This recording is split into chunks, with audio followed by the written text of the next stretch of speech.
Alright guys, this is Zach from with Zach. We are done and wrapping today's games, which is Monday, January 7th. We had 4 games on the schedule tonight. Here's the rundown real quick of what happened. First game, New York Islanders against Colorado. The Islanders win 1-0 in this one. Big game for the Islanders to finally get their first win of the 2020s, or the 2020s, should I say. So big win for them, and they still stay. They jump into second in the Metropolitan Division, jumping over the Pittsburgh Penguins. Big win for them. Even more important, finally get to wear my New York Islanders jersey that Kitty Commentary got me. So thank you again, Kitty Commentary. I know she watches all the videos. She always enjoys them. But yes, I finally get to wear this jersey because Islanders have won a game. Big loss for Colorado. Colorado, again, they're hit and miss a lot right now. With that lineup, they should be winning a lot more. It's not getting shut out like that. And also, Semyon Varlamov was in net, so he gets a shutout against his former team. So that was a big confidence booster for Varlamov, I'm sure, as well. Next game, the Edmonton Oilers taking on the Toronto Maple Leafs. Edmonton wins this one 6-4. It was a back-and-forth game. I watched most of this on NBCSN here in the States. But yeah, it was powerhouse. A lot of goals scored by the big players. Draisaitl got some. McDavid. No, sorry, not McDavid. Marner got some points on the board. Matthews, I believe, got a point on the board. But Connor McDavid was a big story. Connor McDavid gets 4 points on the night. 1 goal, 3 assists. Huge night for Connor McDavid to help the Edmonton Oilers jump into 3rd place now in the Pacific Division. So big. That was the first time the Toronto Maple Leafs failed to get a point, I think, in like 7 games, something like that. So, yeah, big win for Edmonton. Toronto has to bounce back. They pulled Frederik Andersen, by the way, after 3 goals, 3 down. They were down 3-0. They pulled Andersen, put Hutchinson in. He did okay for a minute. Then McDavid started to come through. But, yeah, again, Edmonton Oilers, big win for them and their team right now. Next game, Winnipeg Jets taking on the Montreal Canadiens. The Jets win 3-2.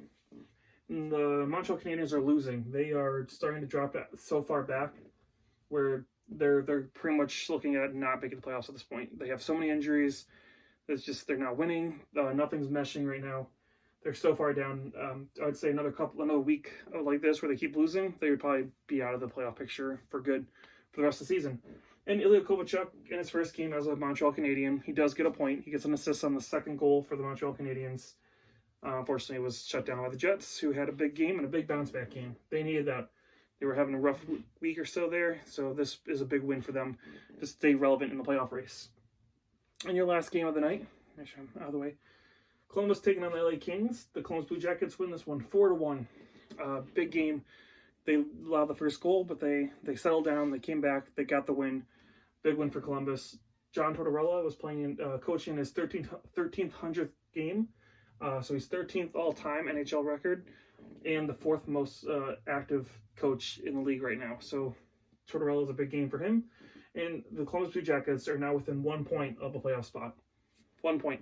So if Florida and Philadelphia lose in their next game and Columbus wins their next game, Columbus will be, in a playoff spot.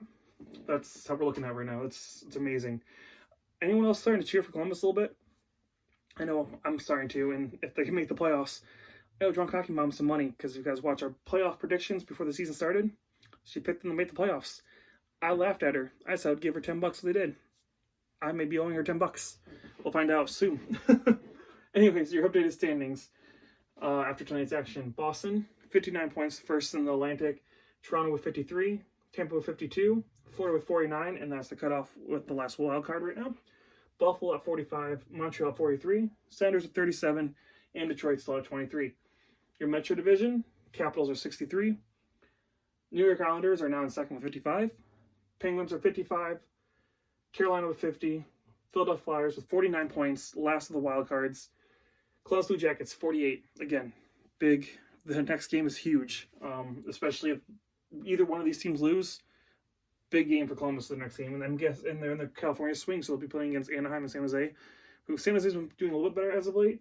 And the Ducks have been struggling, so that's a big road trip right now for the Columbus Blue Jackets. They can come out of this road trip, because I think it's LA, Anaheim, probably San Jose, and then Vegas, I think is what they said. They can come out of there with 2 out of 4 at least. I would say 2.5, maybe if they go to overtime and lose. they should be in a playoff spot because Flyers are just not doing good right now. But anyways, New York's with 42 points, New Jersey with 36.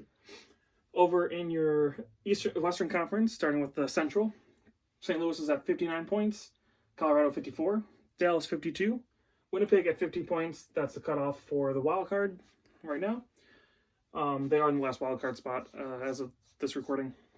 Minnesota's at 46, Nashville at 45, who fired their head coach today. So Peter Laviolette, he's gone. That was huge news earlier on today. If you guys haven't seen it, dropping a little news of the day note there. Peter Laviolette is gone off the Nashville Predators, so they don't have their coach right now. And the Chicago Blackhawks with 44 points.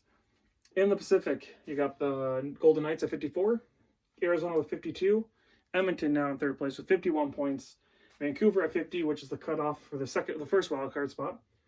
Calgary's outside the playoffs, looking in right now at 49 points, San Jose at 42, the Ducks at 39, and the Kings at 38.